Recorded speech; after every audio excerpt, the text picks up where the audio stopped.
my name is Jinjoz, and welcome to my Pokemon anime review series, where I'll be going over each episode of the Pokemon anime. We're going to be starting with Season 1, Episode 1, Pokemon I Choose You, and what a nostalgic adventure this was for me. While I've rewatched it multiple times, it really brings me back to that Saturday morning where I dragged my tiny little TV downstairs to watch it for the very first time. Before we jump in, I think it goes without saying that if you're a Pokemon fan, this episode is not only a core episode that you need to watch, it also is an enjoyable one and well worth your time.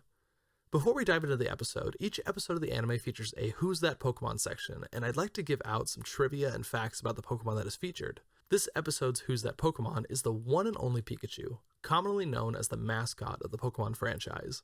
We learn from the Generation 3 decks that this Pokemon has electricity storing pouches in its cheeks. They appear to be electrically charged during the night while Pikachu is sleeping, and it occasionally discharges electricity when it is dozy after waking up. When it comes across something new, it will blast it with a jolt of electricity. If you come across a blackened berry, it's evidence that this Pokemon mistook its intensity of its charge, as it usually shocks berries to make them tender enough to eat.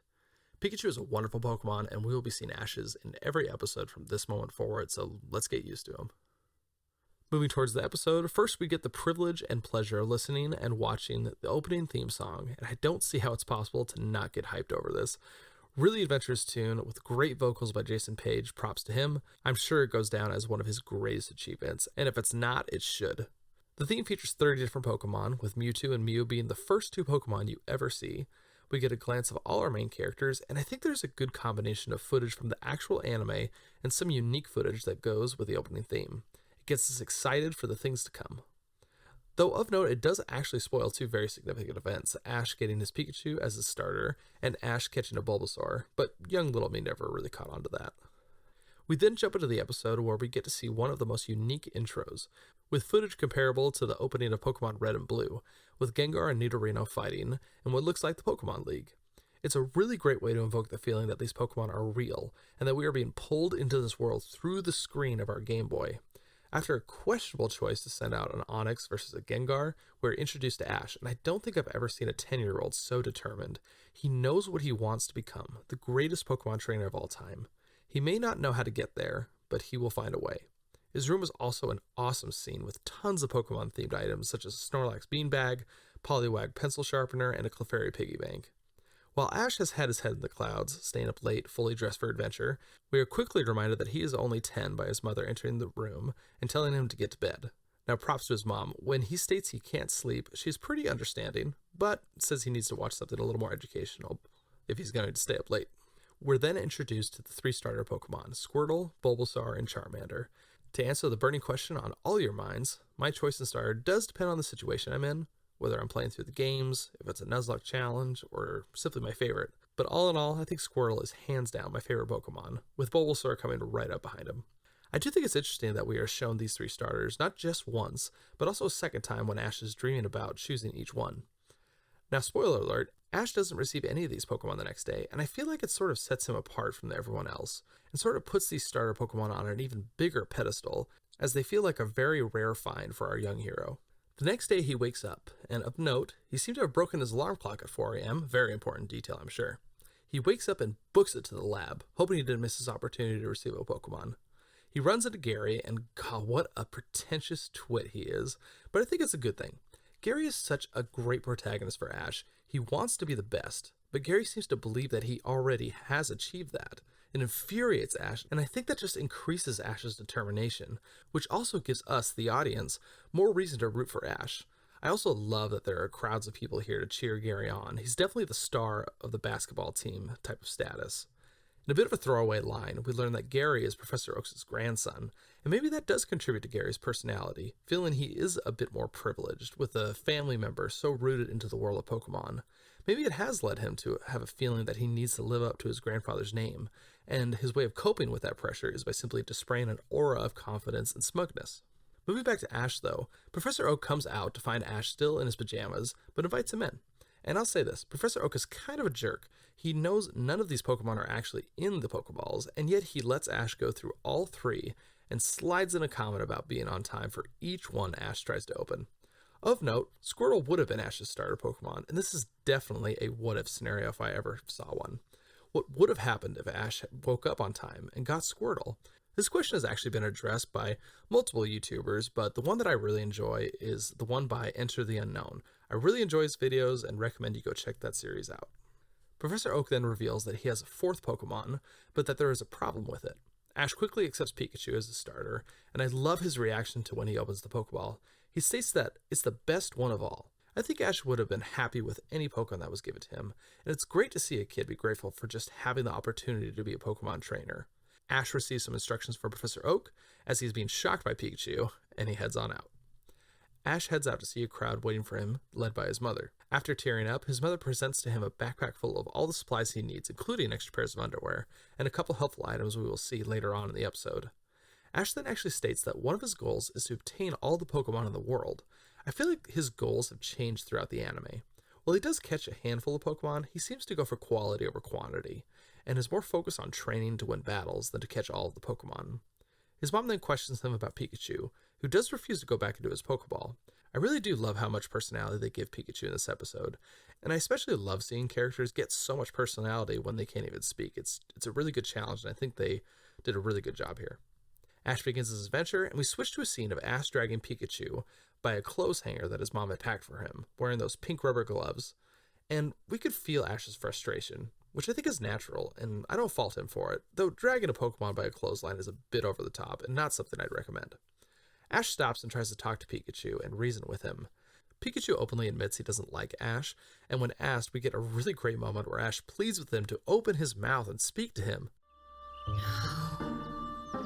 Pikachu, are you gonna be like this the whole way? Is it because you don't like me? Pika Pika. Well, I like you a lot. And since you're the Pokemon I'm training, don't you think you could be a little nicer and just open your mouth and tell me what's wrong?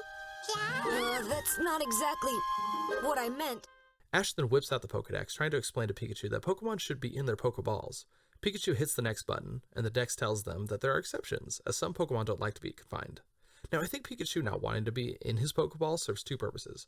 First is that it gives Pikachu a bit of personality. Ash doesn't catch another Pokemon like this as far as I recall, and I think it just shows us that Pikachu is a pretty independent Pokemon who knows what he wants. Secondly, I think one of the goals of the creators of the show was to always have a Pokemon on screen, as this is what the show is all about, and Pikachu fills this role very nicely. After realizing Pikachu doesn't like to be confined, he does what he can to gain Pikachu's trust by removing the clothesline and his rubber gloves. I think it really shows he's attempting to grow and to mature in this moment here.